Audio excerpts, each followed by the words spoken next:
This is Getting Past Subtitles. My name is Sean Peel. And I'm DK Lee. And welcome to the second episode of our... I'm going to say it right this time. I'm going to say it right. I'm going to say his name right. Hou Hsiao-hsien. Retrospective. Good. Right? Yeah. Good? Yeah? Cool?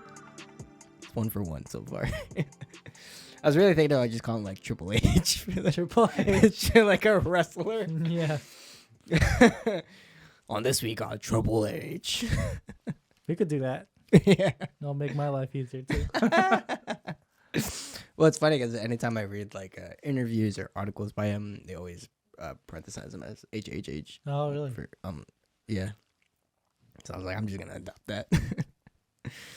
But yeah, this week we're going in reverse order from this newest to older films, and so last week was the first with The Assassin, and then this week we are jumping all the way to 2001 with the release of Millennium Mambo, right? 14 years. 14 from 2015, right? Yeah, it's 14 years. Been a long. He did some movies in between that time. This is his 15th film. Yeah, this premiered in Cannes, as many of his films do, as The Assassin after it.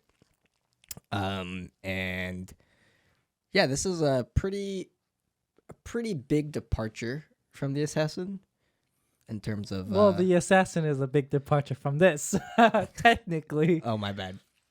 So sorry. Yeah, because we're going backwards. because we're going backwards. Yeah.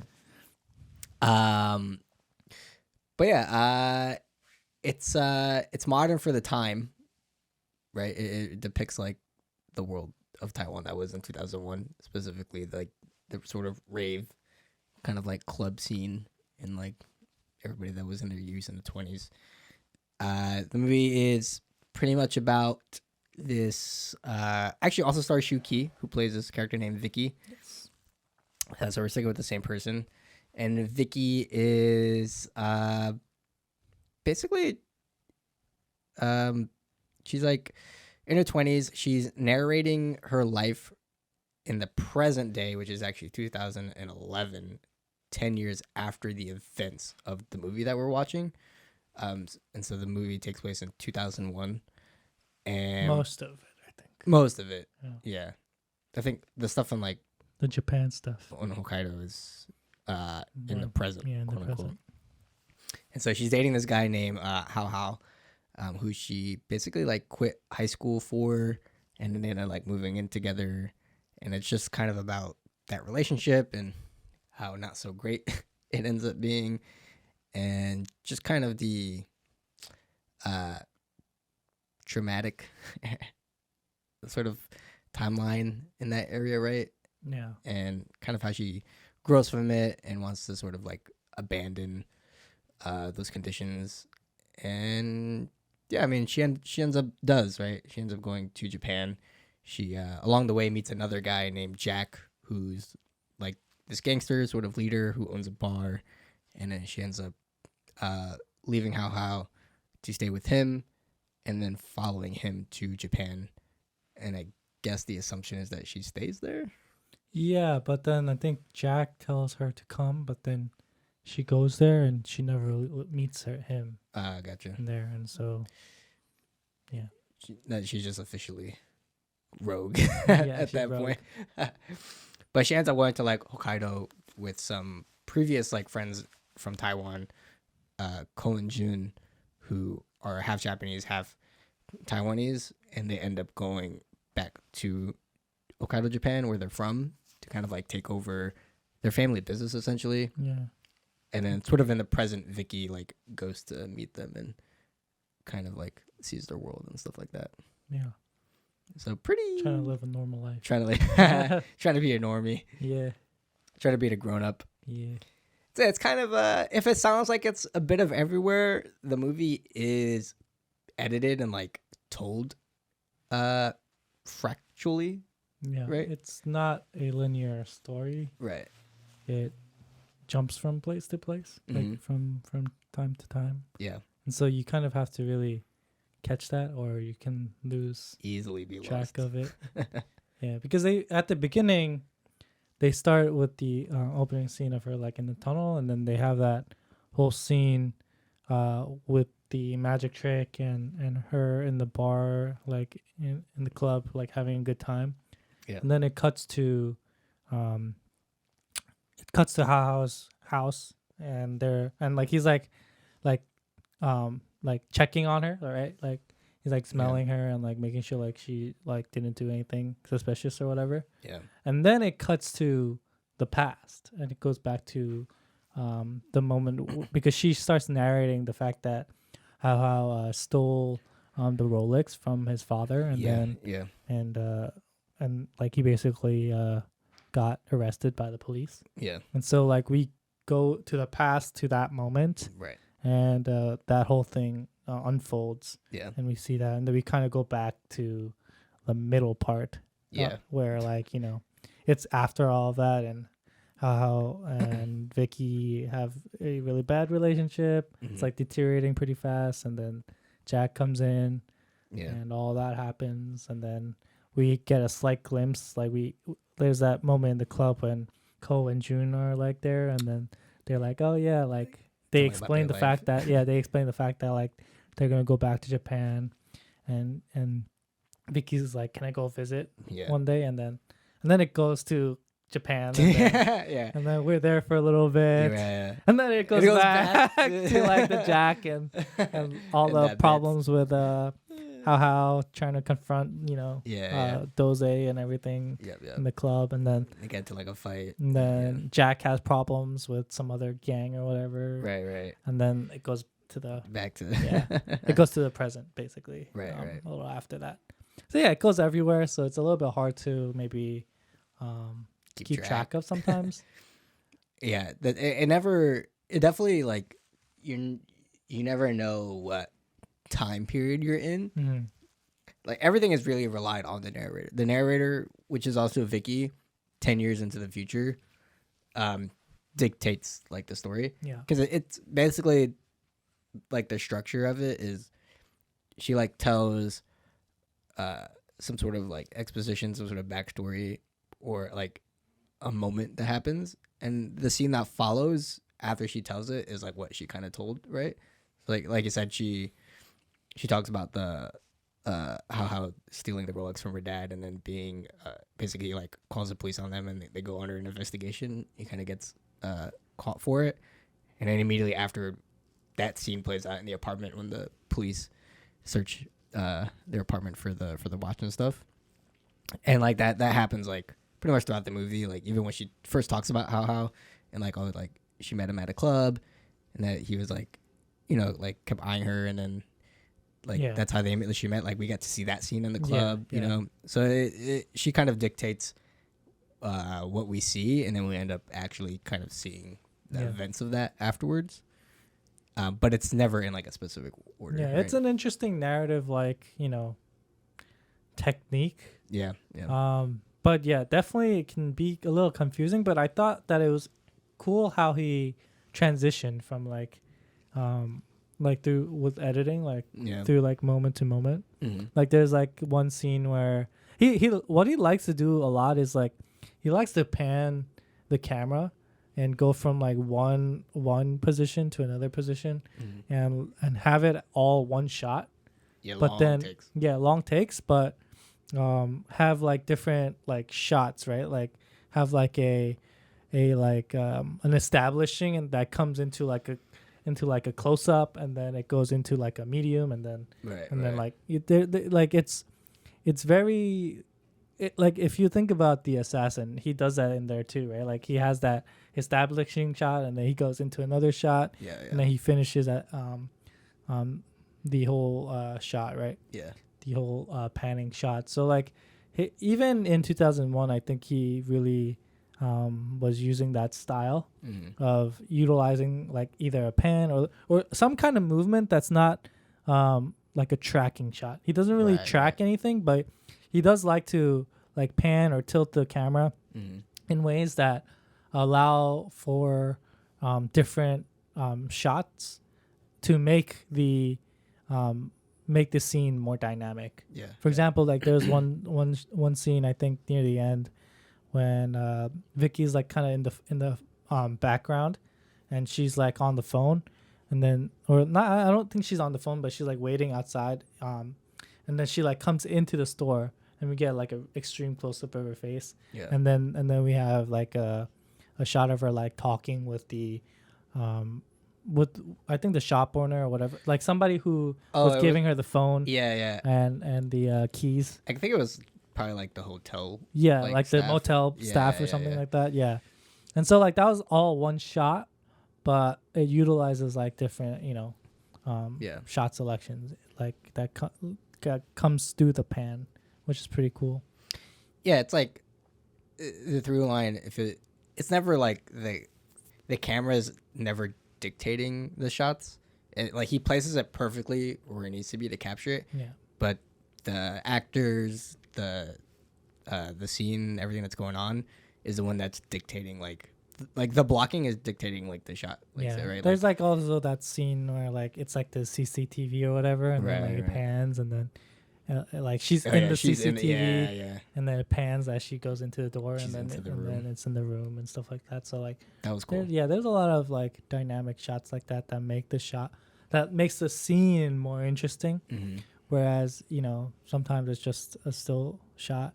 Well, I think he used that more in like A Time to Live and Time to Die, and some in Assassin as well, where it's a more like static kind of shots. Right. Where I felt like there were a lot more movement in this movie in terms of like where he puts the camera and how the camera moves. Yeah. But I think the interesting thing about like a pan, as opposed to like a tracking shot or something like that, is a pan makes it feel like we're like scanning like the room, right? Or like scanning everything, and we're kind of like this almost robotic like thing. I feel like a CCTV. Yeah, we're kind of like peeking, like we're like sneaking around and like we're like peeking into their life. Mm-hmm. And I think that's a interesting touch to the movie because it adds a sense of like we're like voyeurs, like going into her life and looking at something that we probably maybe shouldn't be. Yeah. Like her personal, like very personal life of hers. You're right. Yeah. Yeah. Like the biggest departure that this movie had versus from The Assassin was like obviously the setting and everything, but also like the setting dictated like there's just like a confinedness throughout the movie, right? Yeah. Like we're shooting a lot indoors. Pretty much everything is he shoots indoors in long lenses all the time. Yeah, like he rarely shot in a wide, I think, for this movie. Like it's almost always long lenses. Like the club scene, like we're like right in the middle of it. Yeah. And then we get one like established shot of the clubbers, but most of the time it's always a long lens that moves like slowly. Yeah. And that really adds. It's funny because the way that he is shooting the movie isn't so different from The Assassin, like we just talked about, but the use of everything like really changes it. Like the use of long lenses, like being put in like a box all the time. Yeah. Like that really gives it just a different look and feel. He uses shallow depth of field, so a lot of times the beginning of the shot you're not even sure what you're looking at, and like it slowly pans, and then he like slowly focuses, and you're like, oh, I see what it is. But yeah, I think the long lens is kind of intentionally, from what you were saying too, like that sense of confinement. I think is very representative of her life as well, right? Like her inability to escape these different like people, whether it's like Hou or she kind of likes Jack, but like she doesn't really like the situation that she's in with Jack, because like she also says like like Jack like is kind of like always like hanging around with people and like everyone loves to do business with Jack, but like that kind of means that like he's kind of with the people who are troublemakers, let's say, in one way, right? Yeah, one sense. It's she loves the way that Jack treats her. She's treated by Jack, but not the life that he lives, or not the situations. Not the environment. It's like a lesser of two evils essentially, right? So Yeah, and it's also it's kind of interesting because I think a lot more of the scenes in Japan yeah. feel more open Oh, and, yeah, and 100%. freer, right? Mm-hmm. There's like the shots of like them outside more, Yep. like right in the snow, and it's In the funny because town. like the snow itself makes you feel like it's kind of closed in, Uh-huh. but then the outsideness of it all kind of creates that openness feel. And like is when they're like walking on the streets of I think Yubari is the town Yeah, name. you buddy. Yeah. That's very open feeling and there's like a sense of freedom there. Yeah, yeah. Whereas all the scenes of her past, it's very confined. I don't think you never really see her outside, right? Exactly. And it's always inside. Especially a house is like Super hella tiny. claustrophobic, Yeah. right? You're like, okay, like the camera You is can like, point it at that wall, or you can Yeah. point it at that wall, and that's Yeah. all you get. yeah, Yeah, it's funny how big of a difference that those two, because in the past, like she's trapped, and then when we see more in the future, when she goes to Japan, it's she is more free, right?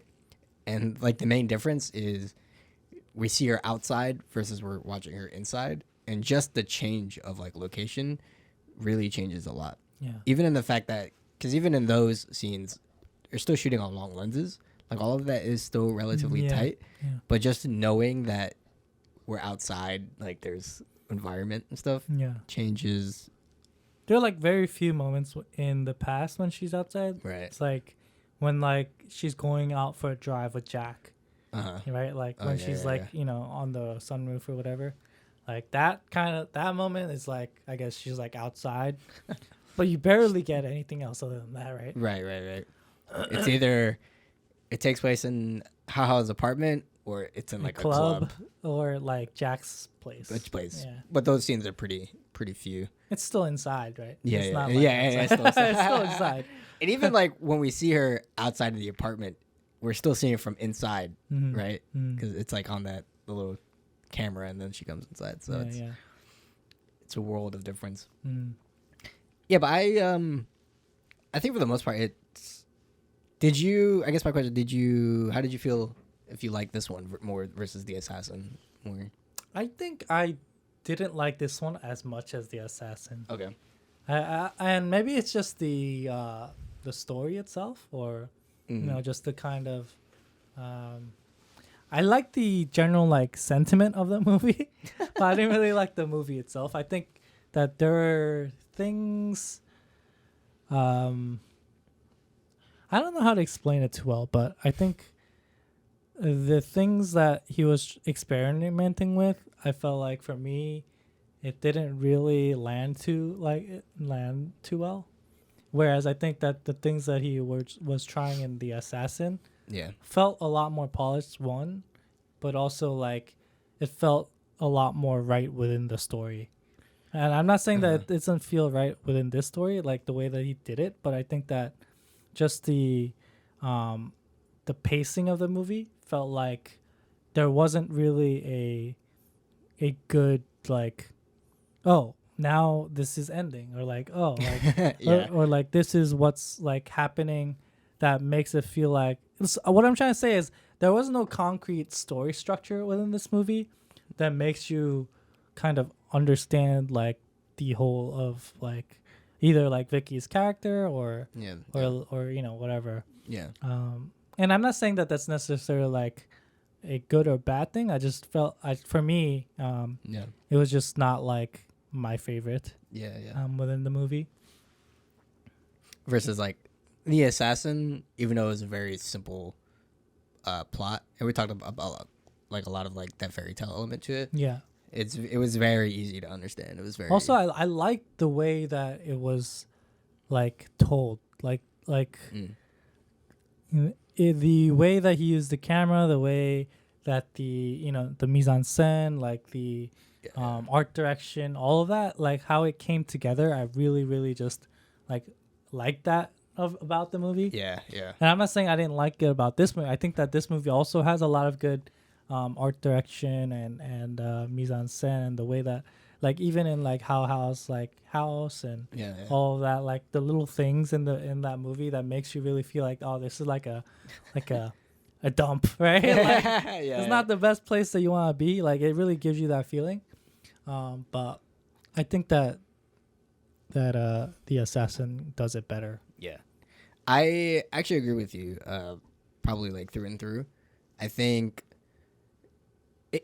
okay, like to be fair, I'm learning to like watch Hou's movies in a way that's like appreciating and getting out of it, because like I have to turn off the story part. Like he's a great craftsman of filmmaking, but the more I watch these movies, the more I realize like where his priorities are. Yeah. And those priorities are not in a script. Yeah. You know, it's not about story per se. Right. And for me personally, someone like I'm more invested in a script, I'm more invested in a story. How's not really. That's not him essentially. You know. Yeah. So I kind of have to change my own brain a little bit to kind of get something else out of it. Like what is he actually giving me that I can take away, because his focus isn't really in the story.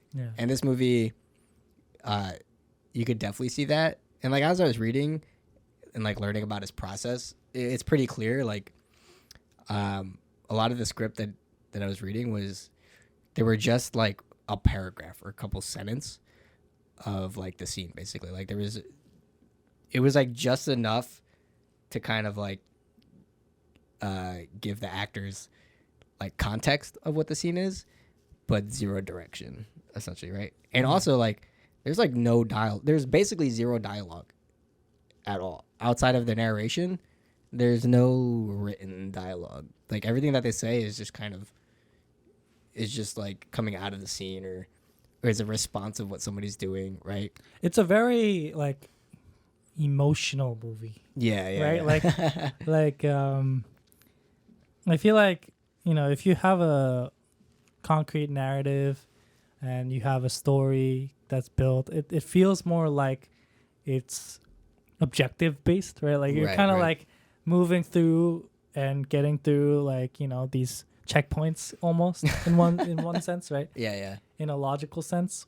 But like a lot of his movies feel very like almost impulsive. Like it's just like it is what it is in the moment, kind of thing. Yeah. And he takes these different moments and puts them together, right? And you get something out of it. It's like for me, I think the problem is, or the detriment is that like How's objective in filmmaking and when he's telling like a certain story, it's not the story. It's like he's really trying to nail like the atmosphere and the tone of a certain like time and place. Yeah. And I think he does phenomenal. And a certain emotion that you get from that moment. Right. Like here, it's like it's about youth. It's really a lot about like escapism, and it's set in like 2001, like youth sort of like club rave culture of Taiwan, and all those things, like you really feel it. And he does it in a way too that's not necessarily like realism. Like I think that's where the emotional aspect comes from it. Like because it's not a documentary that it's about that time. He's just like capturing everything about it and kind of like making just a film out of it. Yeah. And same thing with like The Assassin. Like he really does achieve like that time and place, and like the art department and all like the setting is really good. But it's still essentially a wuxia film. It's still like a fantasy martial arts kind of movie to it. It's not really a historical period piece. So he does a good job of that, but like the detriment is like the script kind of takes a hit in achieving that, right? And so that's where it's like he's a true craftsman of filmmaking and can really bring out a lot of like the imagery, but sort of everything else kind of takes a hit. And for me, it's every time I watch it, I'm like, well, what were you trying to say at the end of that movie? Right. Yeah, I mean, I get the emotional statement that he's trying to make of like this feeling of being trapped and looking for ways to find your freedom in one sense, or like be free from those things and escape from your past and accepting your past and coming to terms with that and moving forward. I think that's a general like emotional like statement that he wants to make through the film. Yeah. Especially through Vicky's narrative and her narration, right? Like how she talks about. Well, it's also kind of like how her past always lingers with her is also kind of a thing. Sure. Within her narration, because like near the end, when she's in Japan and she's narrating and like thinking back on all the moments that she had, and she like thinks about even the fact that she's with Ko and Jun is the fact that they remind her of Hou, right? Right. And she also says like, the last time she made love with Hou, like she felt sad because she kind of thought that he was a snowman who's gonna vanish forever. And that sentiment of like this is gonna like disappear, and then she has this almost bittersweet, because she's abused and she has the syndrome. What's the syndrome? The Stockholm syndrome.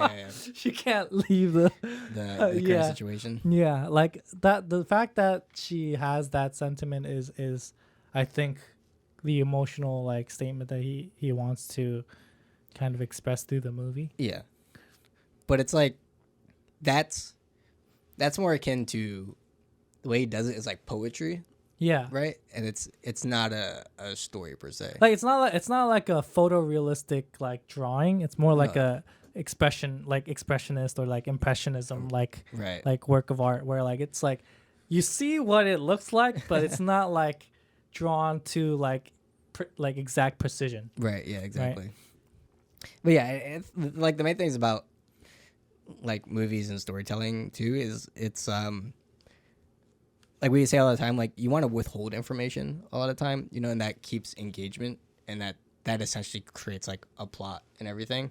And in this movie, like that's not there. You kind of get the gist of the full story and like the full context of everything beforehand, especially because of the narration. She kind of explains it, but also like the fact that the movie's really fractual, and like you're already like in the present when she's in Hokkaido, and like you see her post life and stuff, sort of like early on before anything. Yeah. So there's not like a plot there per se, right? There's nothing to kind of keep you interested or longing for more. It's just telling you everything in a very like poetic manner, essentially. Yeah. Right? It's all like expression, basically. So it's like that, I'm not saying that that's a good or bad thing, but take it as you will. Well, I think it's a testament to the like medium of film, like that you can put these like different things together, and the audience can take from it like a meaning or a message, right? Yeah. Where it's not it's not necessarily coherent, but you can still put the pieces together with your mind and have it come out as something, you know, interesting. Right. Yeah, and I don't know. I think overall, I would agree with you. I think The Assassin was an overall better movie than this movie, but I think it did a good job in achieving what he wanted to achieve. You know, at the end of the day. So yeah. I don't know, any particular part about the movie or scene that you were more drawn to or liked? I think the thing about this movie opposed to like The Assassin is Assassin felt like there were like very specific like delineations or like different parts to the movie, whereas this feels like all like it's the full package thing together. It feels like she's like it's like all the same thing in terms of like the club always feels like the same club. No matter like you can't like the thing is like you don't know, like you're not really aware of the spatial like you don't really have a good spatial awareness of like different places because of the fact that it's so close up. You never see the full club. It's like you're never seeing the full club. You're just seeing like a shot of one like corner of a club, and you're made to wonder if that's the same club or not, right? Like, and there's always so many people around that you can't really get a good idea of where you are, like positionally. Right. And so like it gives you this weird, like almost abstract idea of a place. Like, you know what I mean? Yeah. It's not like, oh, this is club this is the club, you know, I don't know. This is some club in some place. It's just general club. It really just feels like a general club. The only place that you kind of feel like is like the house, because you go there a few times, is Hou Hsiao place. You can kind of have an idea of like but even where then, things are. Every time we're in his apartment, it's basically this, like the camera's placed in the same spot. Like we're always in a position where it's like we're in the kitchen dining area. We know the bathroom is to the left, and there's like two rooms. The living room and not the like bedroom is inside. Yeah. His bedroom, and then there's like his DJ cave. DJ cave. Yeah, you know, exactly. And so that's kind of the only place where you have a general idea of like maybe what's going on. Yeah. Even like Jack's house you don't go there enough, I think, to really get an idea of it, but like you can kind of make out where it is, but it's still kind of abstract.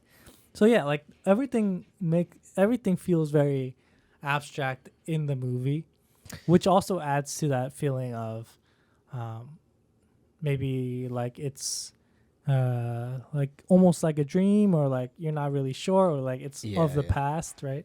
Like it's kind of like hazy in her mind as well. Like she's not really sure where literally everything was. It is very teenage fever dream.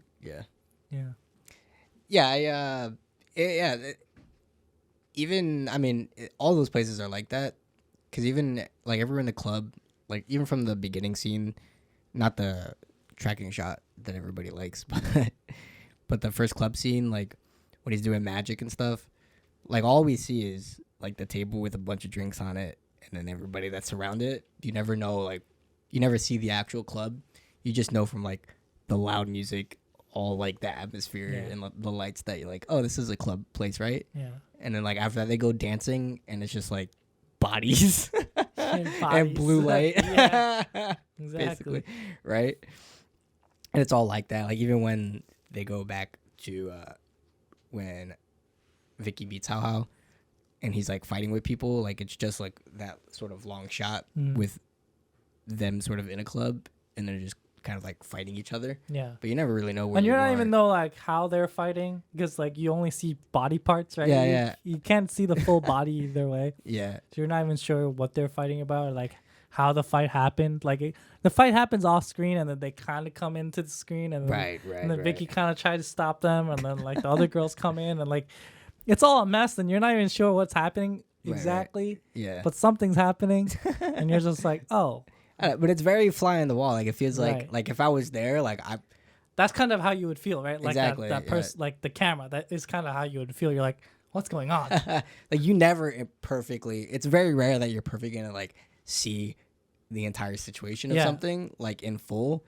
It's always like, oh, they were like over there, and then that guy came out of fucking nowhere and like shoved that guy over there, and then like I'm assuming his buddies came, and you know it's very very washed. That's the interesting thing about this movie, is that a lot of times the audience is not really given any information, or only given as much information as the characters within the scene. Which is, you know, very different from other movies where honestly it's whatever the narrator gives us. right because like, you know, in other movies you're given almost like a whole like bird's eye view of like, oh, this is what's gonna happen, and this is what happens, and you can see all the things happening in all its glory, whereas like in this movie you're given this much, and you're trying to figure out along with the camera like, okay, this is what's happening, and this is where it's going. And I think going back to like what you were originally saying, it's like the everything is kind of about like one thing. Like that's kind of what I was saying earlier. Like everything is kind of like told to you. You kind of understand the story from the beginning, so nothing ever changes. But it feels like even telling the story in like this fragmented way, we just kind of get like one moment, and then we move on to like another memory Like they're all just kind of like memories. Yeah. None of them are particularly significant, right? Like Right. they never are like key memories or like big things. I think you know? it's just all the memories that she felt like were bad memories. Pretty much, yeah. Like bad things happen whenever, Yeah. you know, like the worst things happen. The father found out about the Rolex, and yeah. called the police on him. Bad memory. But The it's mo- funny, even like the way that it goes down, it's kind of anticlimactic. Like they're never Yeah, they like, don't show explosive. anything like crazy, right? Yeah. It's pretty tame, but you get the general sense of like, Right. oh, she's being abused here, like she's being sexually harassed here, like she's being manipulated in this situation, Yeah. and like, okay, Haha's a bad guy. He stole from his dad. Everything like the general like message of it is given to you, but it's not visually or like stunning, I guess, right? Yeah, like there's no like he's not trying to make a spectacle out of it. No, right? not at all. There are like moments, you know, where like that moment when I think he's trying to like he's smoking something else or like he's doing the other drug. I forget what it is. But then you know, like she gets really mad there. Like those are like all the bad memories that she has, right? Like the memory of her getting kicked out or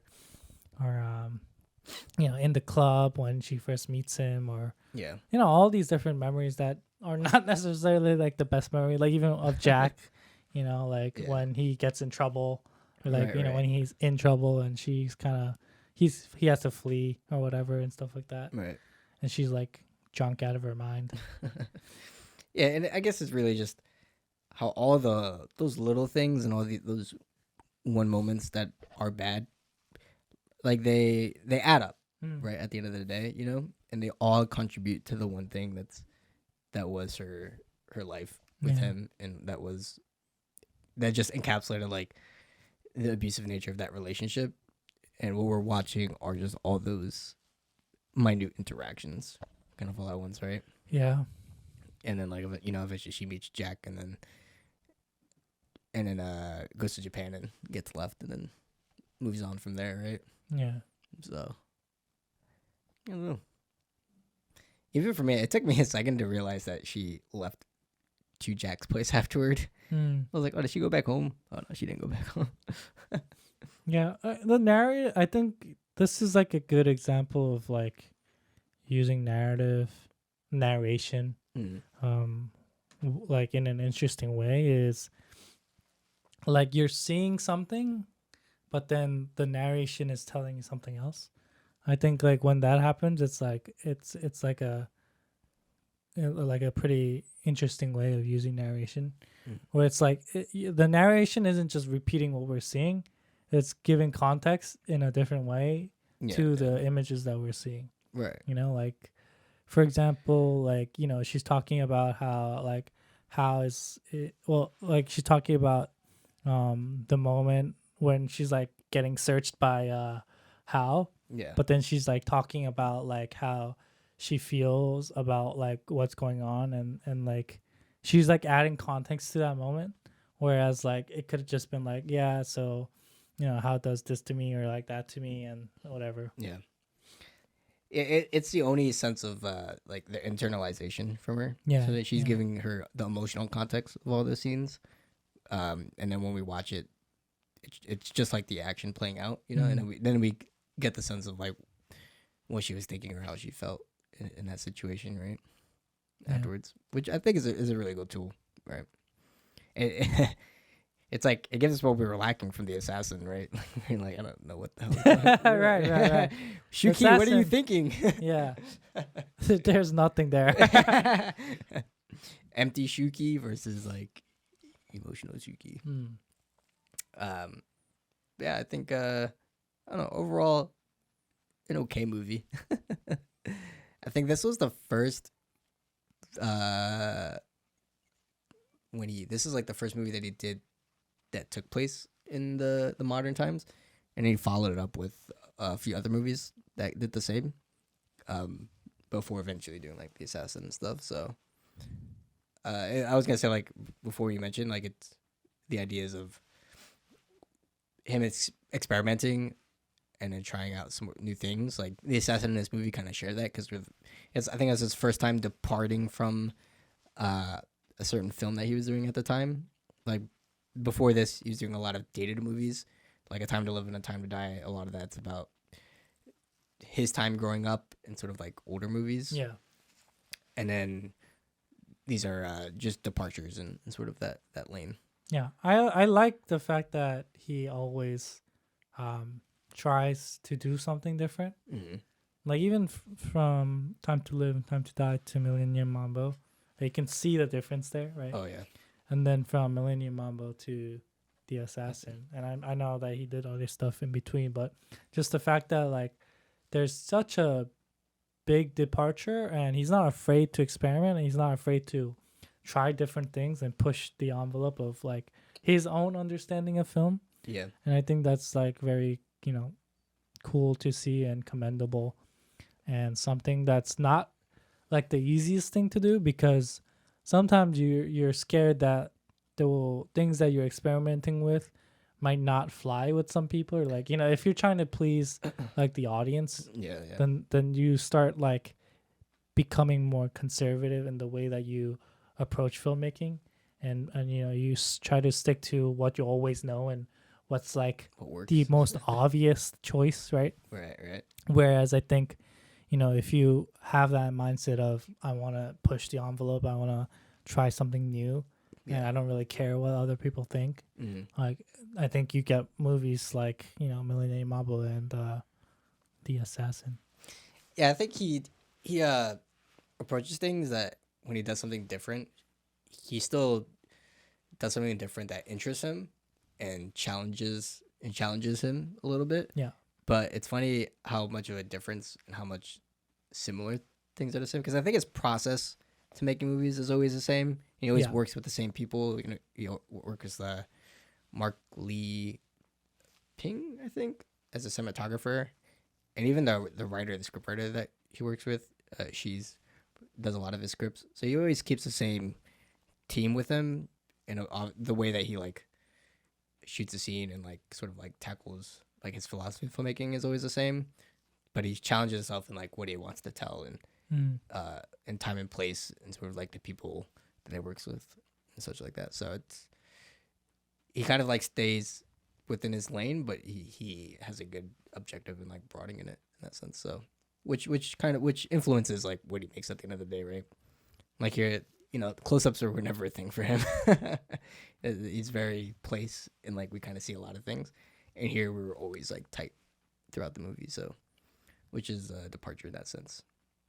Yeah, I think it's pretty good. I'm interested to see what else we got. Next week, we will go back further to the 90s. Goodbye 2000. Goodbye 2000. Is it forever gone? Yeah, it is. Forever.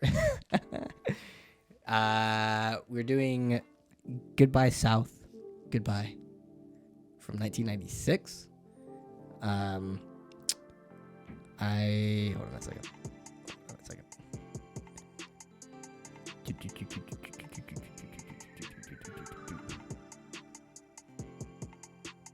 Where is this movie?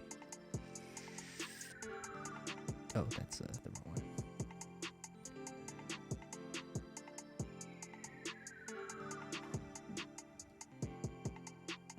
Okay, yeah. Goodbye South, Goodbye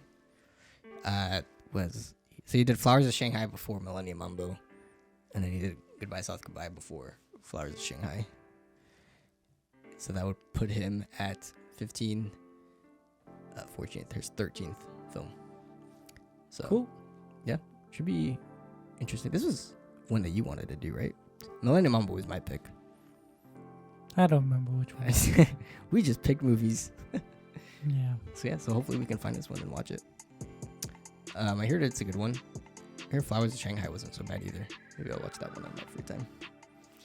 But yeah, so next week we will be watching that, and we will see you guys for then. Peace. Bye.